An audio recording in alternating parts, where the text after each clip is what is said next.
sama-sama kita memuliakan Tuhan. Kita menyembah Dia dalam kebenaran. Haleluya.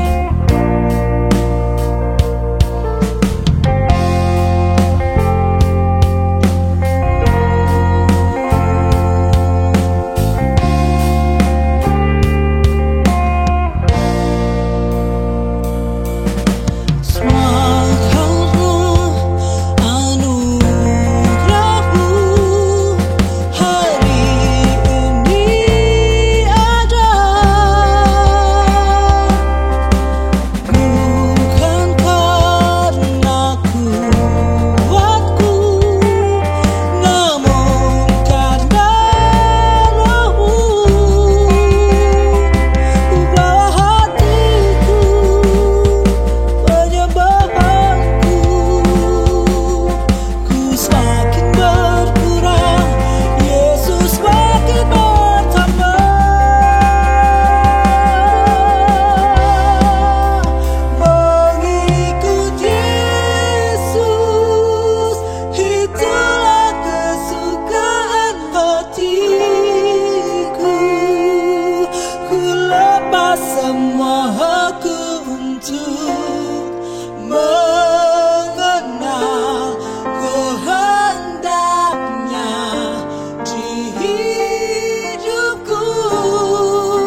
Selamat hari Minggu, Jemaat MDC Samarinda. Senang bisa menyapa Anda di dalam ibadah online ini.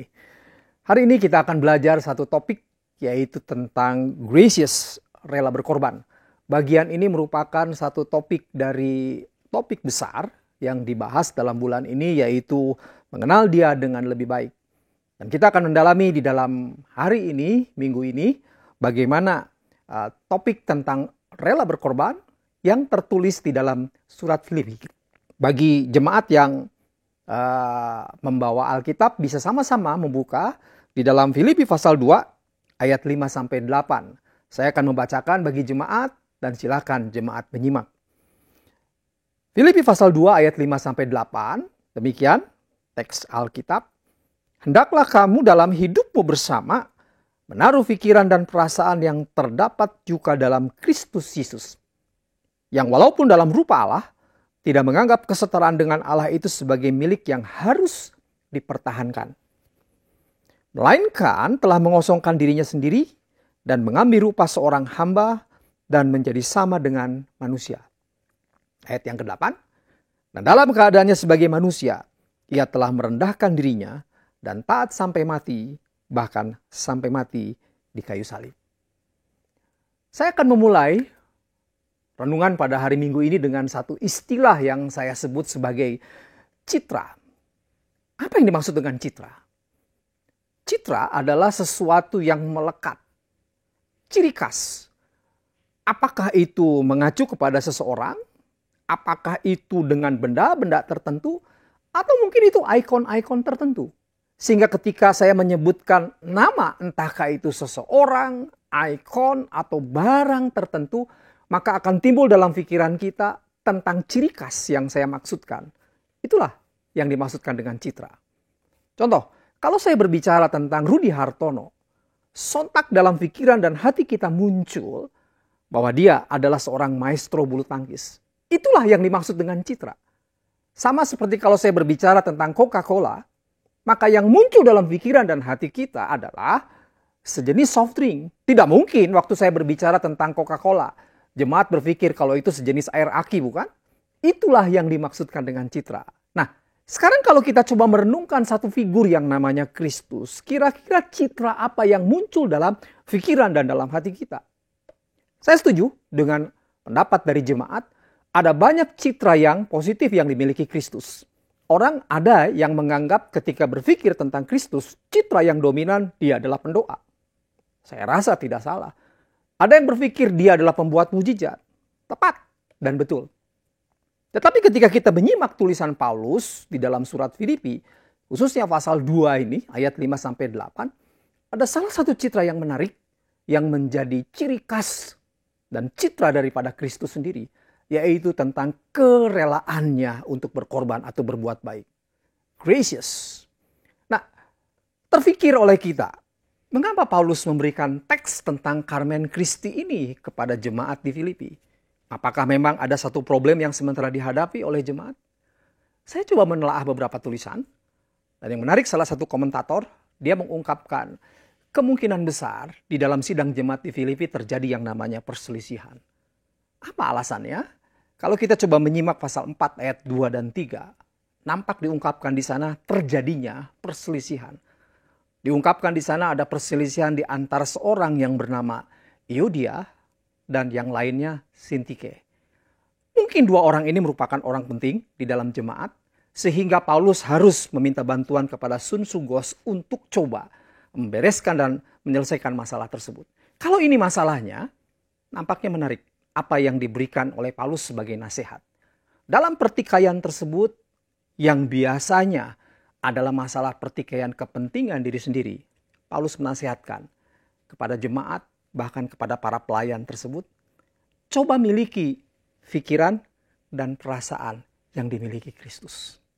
Bahkan Paulus mengimbau dan menarik hal ini menjadi satu nasihat bagi seluruh jemaat. Jadikan model Kristus, pikiran, dan juga perasaannya untuk menjadi satu gaya hidup jemaat, yaitu sikap rela berkorban. Dia yang adalah Allah, rela mengorbankan dirinya untuk hal yang lebih besar, dalam kepentingan umat manusia. Sampai di sini nampaknya masalah selesai. Tetapi langkah selanjutnya adalah kalau memang Allah di dalam Kristus adalah Allah yang rela berkorban, implementasi wujud gambar apa yang diberikan oleh Kristus sehingga kita bisa memahami bentuk pengorbanan yang dilakukannya di dalam surat Filipi.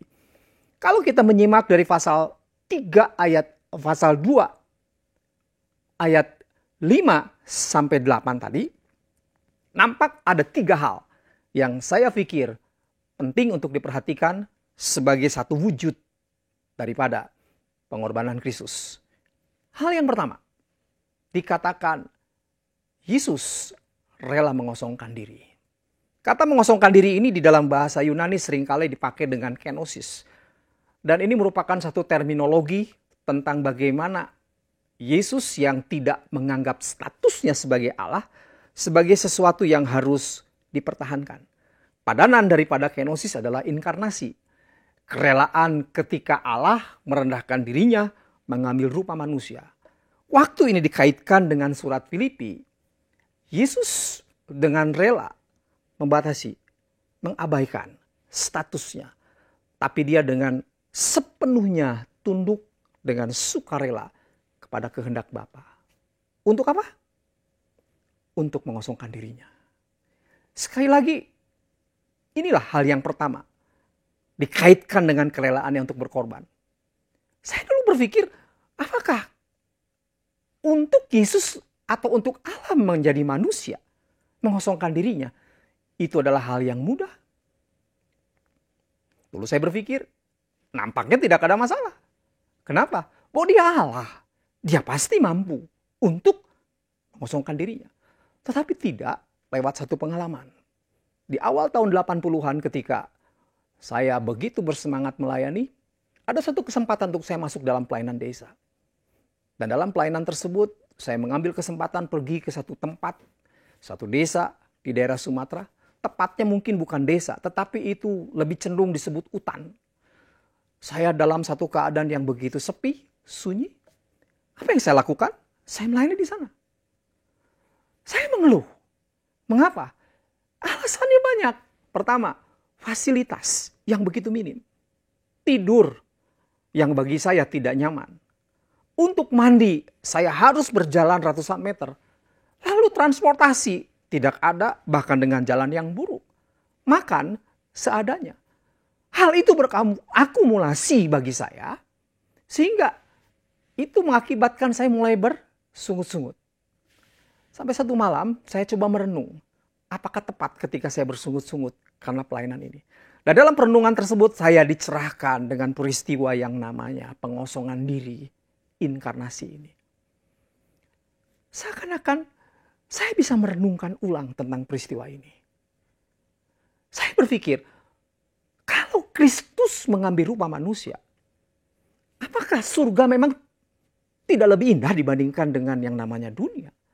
Saya rasa surga lebih indah. Dunia tidak lebih indah dibandingkan surga.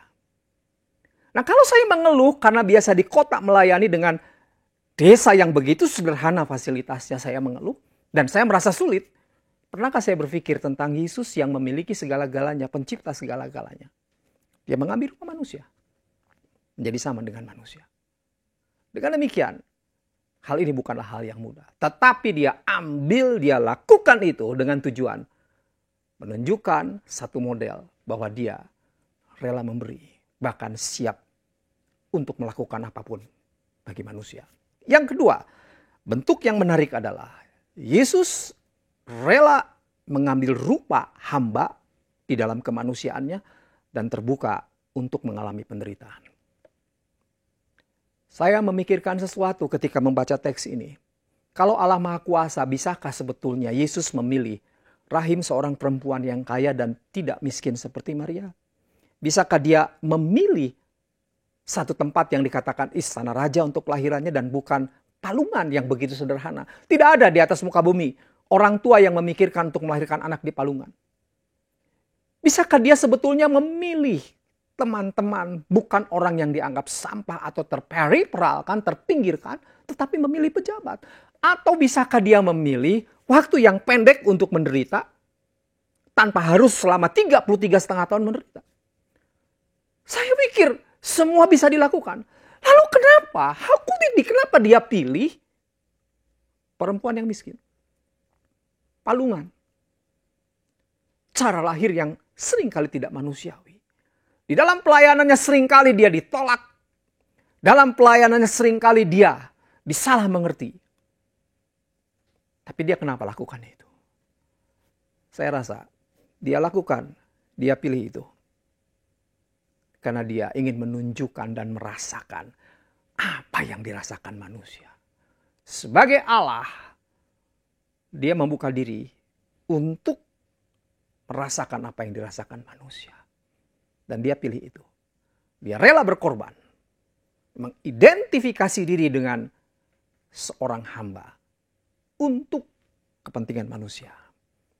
Dan yang ketiga, kalau kita melihat di dalam teks ini, Yesus belajar taat sampai kepada matinya. Kerelaan berkorban, memberikan diri, memberikan hidupnya. Bukan hanya ketika dia mengosongkan diri. Bukan hanya dia ketika mengambil rupa seorang hamba dan siap menderita. Bahkan sampai mati dia belajar taat kepada kehendak Bapa. Dia mengalami semua itu. Dia merasakan gentarnya menghadapi kematian sampai Alkitab mengatakan keringat seperti darah. Waktu dia ditangkap, dihadapkan kepada pengadilan, dia mendapatkan satu pengadilan yang seharusnya memberi keadilan, justru ketidakadilan. Tempat di mana manusia seharusnya bisa mendapatkan keadilan, di sana dia tidak mendapatkan keadilan. Cara matinya disalib begitu menyengsarakan. Seorang sosiolog namanya Anthony Giddens, dia mengatakan capital punishment, hukuman mati, itu setua umur manusia. Ditujukan kepada mereka yang memang layak untuk mengalaminya. Tetapi dari sekian banyak cara hukuman mati, maka cara penyaliban adalah cara yang paling brutal, yang tidak manusiawi. Tapi toh, Yesus belajar taat untuk menjalaninya. Pasca penyaliban, dia mati. Dia tidak memiliki kubur. Sampai seorang yang bernama Yusuf Arimatea harus meminjamkan kuburnya. Kita simpulkan. Yesus memberikan model gambaran dalam berkorban dan memberi. Dimulai daripada mengosongkan diri, mengambil rupa hamba, menderita, sampai pada matinya. Itu ditujukan untuk kepentingan manusia, jemaat, dan gerejanya. Apa relevansinya bagi kita yang hidup pada zaman sekarang? Saya rasa tulisan Filipi merupakan firman Allah yang berlaku sepanjang masa. Itu pun berlaku bagi kita yang hidup pada hari ini. Itulah tulisan Filipi. Sehingga tulisan ini mengikat kalau kita meyakini kita dipanggil sebagai umat Allah, kita dipanggil sebagai orang Kristen, bagian daripada tubuh Kristus. Maka panggilan untuk berkorban, untuk memberi hidup, memberi diri, tetap perlu dilakukan sampai sekarang. Lalu tindakan praktis apa yang bisa kita lakukan? Yang bisa membuat kita menerapkan apa yang kita pahami dengan gracious, dengan sikap rela berkorban yang diberikan oleh Kristus sebagai model bagi kita. Ada beberapa hal yang saya bisa bagikan. Pertama, saya menganjurkan kepada jemaat, belajarlah mulai memperhatikan. Siapa yang harus diperhatikan? Yang paling dekat. Keluarga, family, teman-teman, rekan-rekan, gereja, tetangga, siapapun. Khususnya mereka yang membutuhkan bantuan. Buat hati kita terbuka untuk belajar mulai memperhatikan. Yang kedua, jangan hanya berhenti sampai hanya di memperhatikan. Mulailah kita bertindak dengan mulai memberi. Memberi dalam arti seluas-luasnya, jemaat. Memberi dukungan yang bersifat moral, encouragement, penguatan, hiburan, atau bisa dengan bentuk materi. Sekali lagi, memberi merupakan satu tindakan yang termulia, satu tindakan yang positif. Ada orang, ada saudara, ada gereja yang butuh kita dukung.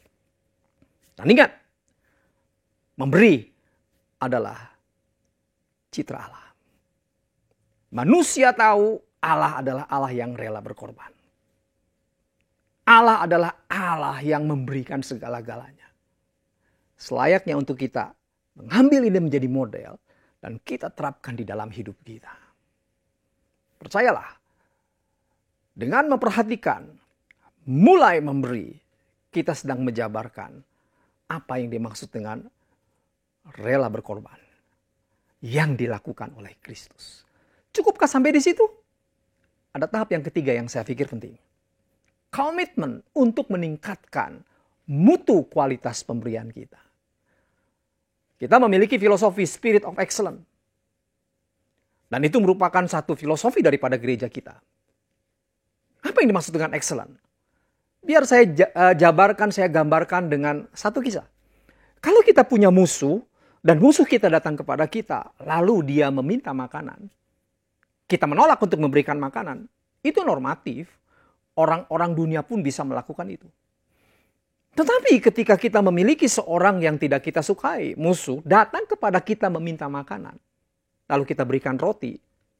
Itu bagus. Itu baik. Tidak semua orang bisa melakukan. Tetapi ketika kita memiliki seorang musuh datang kepada kita, kita berikan roti, lalu kita berikan selai di atas. Bukan hanya selai di atasnya, kita berikan mungkin keju, lalu ditutup lagi dengan roti, dan diberikan kepada dia. That is excellent. Jangan berhenti pada satu titik. Gereja, jemaat, rekan yang lain, mungkin membutuhkan bantuan kita. Kenapa kita tidak mulai meningkatkan komitmen kita untuk mulai memberi? Dan yang keempat, kontinuitas. Jangan berhenti di satu pengalaman. Excellent itu merupakan tindakan berkali-kali. Prestasi, kesehatan, kepandaian, kepakaran itu bukan satu tindakan yang satu kali, tetapi tindakan berkali-kali dan terus diulang. Sehingga itu menjadi suatu karakter. Dari pembiasaan yang diulang-ulang itu akan menjadi habit. Habit yang diteruskan menjadi karakter. Itulah sebetulnya siapa diri kita. Sekali lagi jemaat. Jadikan Yesus model di dalam kita berkorban dan memberi. Dukung jemaat, dukung gereja. Bangun kerajaan Allah di jemaat lokal di mana kita berada. Selamat hari Minggu. Tuhan memberkati. Mari kita akan berdoa bersama-sama. Terima kasih untuk firman-Mu Tuhan. Terima kasih untuk anugerah-Mu. Kami bisa melihat bagaimana wujud pengorbanan-Mu dijabarkan di dalam Kristus. Biar ini menjadi bagian kami implementasikan di dalam hidup kami. Dan kami bersuka cita karena kami menjadi pelaku firman Tuhan. Memberkati jemaat di Samarinda. Terima kasih untuk anugerah-Mu. Dalam nama-Mu kami sudah berdoa dan mengucap syukur. Amin. Selamat hari Minggu. Tuhan memberkati. Sungguh besar pengorbananmu bagiku, terlalu dalam untuk dimengerti. Sungguh besar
Bapak, Ibu, saudara-saudari sekalian, sebentar kita akan memberikan persembahan syukur kita dan juga persembahan persepuluhan. Bagi Bapak Ibu semua, bisa mentransfer melalui QR dan juga ke rekening gereja kita. Nah, untuk itu mari kita siapkan semua persembahan kita beri yang terbaik kepada Tuhan. Mari kita berdoa. Bapa di sorga, kami bersyukur sebab Engkau adalah Tuhan yang sangat baik, yang sudah memberkati kami. Dan hari ini juga kami akan memberikan berkat yang Tuhan sudah berikan kepada kami. Kami akan kembalikan berkat ucapan syukur kami dan juga persembahan persepuluhan yang menjadi hak dan milik Tuhan. Berkati semua anak-anak-Mu yang memberi hari ini. Tuhan memberkati apapun yang mereka kerjakan. Tuhan limpahkan dengan berkat daripada Tuhan sendiri. Di dalam nama Tuhan Yesus kami memberi dengan sukacita. Amin. Selamat memberi, Tuhan memberkati.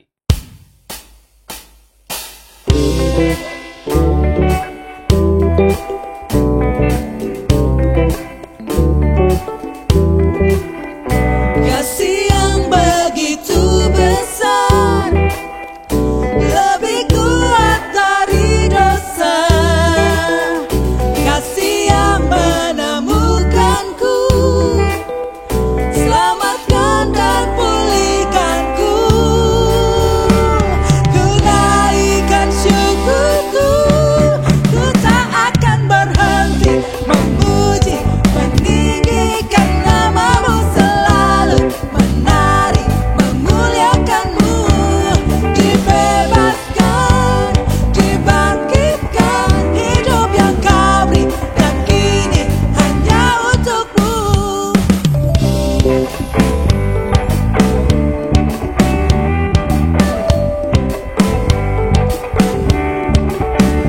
Kasih yang begitu besar, lebih kuat dari dosa.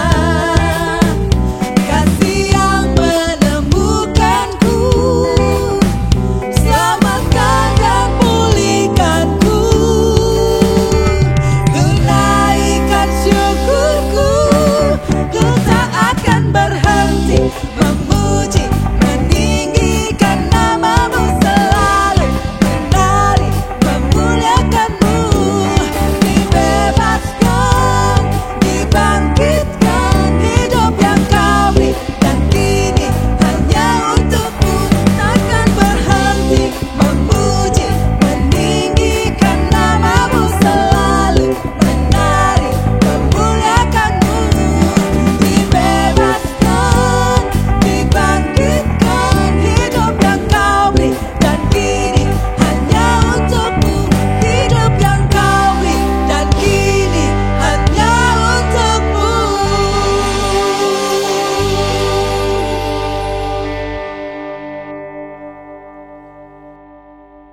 Mari kita akan mengakhiri ibadah kita pada saat ini. Dan mari kita datang kepada Bapa di sorga dan mari kita mengangkat tangan kita. Bapa, kami bersyukur karena Tuhan sudah menyertai ibadah kami hari ini. Dan kami percaya setiap anak-anak-Mu yang mengikuti ibadah ini diberkati oleh Tuhan. Keluarga mereka diberkati oleh Tuhan. Kesehatan mereka Tuhan pulihkan. Pendidikan mereka juga Tuhan cukupkan semua biayanya yang ada. Apapun yang dikerjakan mereka menjadi berhasil. Aku berdoa di dalam nama Tuhan Yesus. Biarlah berkat yang terbaik dari Bapa di sorga turun bagi anak-anak-Mu semuanya. Di dalam nama Bapa, Putra dan Roh Kudus. Di dalam nama Tuhan Yesus Kristus. Amin.